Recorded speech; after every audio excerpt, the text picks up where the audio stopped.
अस्सलामु अलैकुम वरहमतुल्लाहि वबरकातुहू। क्या कभी आपने ये सोचा है कि आज जो कुछ दुनिया में हो रहा है वो सिर्फ सियासी वाक़यात है, या ये सब किसी बहुत बड़ी तब्दीली का आगाज़ है? बैतुल मक़दस पर इसराइल का कब्ज़ा, ईरान की बढ़ती हुई फ़ौजी ताकत, मुसलमानों पर टूटते मज़ालिम और अहादीस में बताई गई निशानियाँ, क्या ये सब इत्तेफ़ाक है या फिर इमाम मेहदी के ज़हूर का वक्त करीब आ चुका है? आज इसराइल सिर्फ फ़लस्तीन की ज़मीन नहीं चाहता, इसका असल हदफ है बैतुल मक़दस, वो जगह जहाँ मस्जिद अक्सा वाक़ है। यहूदी अकीदा है कि यहाँ उनके माबद हैकल सुलेमानी की बुनियाद थी, जिसे वो दोबारा बनाना चाहते हैं। ये सिर्फ एक इमारत का मसला नहीं, बल्कि ये दज्जाल के निज़ाम की बुनियाद है। यहूदी अकीदे के मुताबिक उनका निजात दहंदा यानी दज्जाल इसी हैकल में आकर हुकूमत कायम करेगा। इसीलिए वो मस्जिद अक्सा के नीचे खुदाई कर रहे हैं ताकि मस्जिद कमज़ोर हो जाए और वो अपना मंसूबा मुकम्मल कर। इधर ईरान खुलकर ऐलान करता है, हम इमाम मेहदी के ज़हूर की तैयारी कर रहे हैं। ईरानी फ़ौज का नाम ही है सिपाह कुद्स यानी फ़ौज बराए बैतुल मुक़द्दस।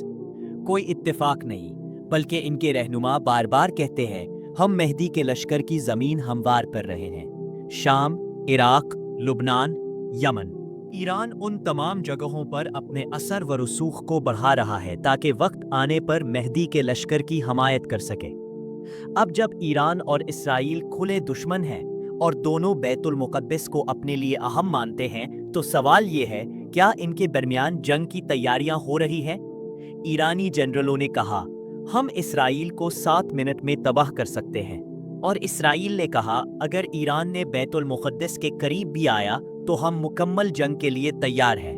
ये वही माहौल है जिसे अहादीस में मुल्हमता अल कुबरा यानी अजीम जंग कहा गया है। रसूल अल्लाह सल्लल्लाहु अलैहि वसल्लम ने फरमाया, मेहदी मशरिक की तरफ से आएंगे, उनके साथ स्याह झंडे होंगे। अफगानिस्तान, ईरान और वस्ती एशिया वही खित्ता है जहां बेचैनी, जंग और इस्लामी शनाख्त की बेदारी हो रही है। क्या ये वही खरासान है जहां से स्याह झंडे आएंगे? ये वही माहौल है जिसे अहादीस में मलहमता अल कुबरा यानी अजीम जंग कहा गया है। हजरत अली ने फरमाया, जब देखो कि बैतुल मुक़द्दस आबाद है और मदीना वीरान हो चुका, तो समझ लो कि कयामत करीब है। आज बैतुल मुक़द्दस दुनिया का मरकज बन चुका है, हर बड़ी ताकत की नज़र वहाँ है, जबकि मदीना में रूहानी माहौल दिन ब दिन कमज़ोर हो रहा है। ये वो निशानियां हैं जिन्हें हम रोज़ देखते हैं मगर समझने से कासिर हैं।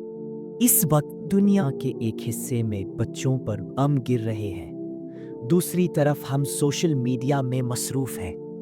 अल्लाह के नबी सल्लल्लाहु अलैहि वसल्लम ने फरमाया, जब तुम फितनों को देखो तो ज़मीन में छुप जाओ, अपने दीन की हिफाजत करो। ये वक्त है जागने का, नमाज, तौबा, कुरान और सच्चाई की तरफ लौटने का, क्योंकि इमाम मेहदी का लश्कर इन्हीं लोगों पर मुश्तमिल होगा जो दीन के लिए सच्चे, साबित कदम और बेदार होंगे।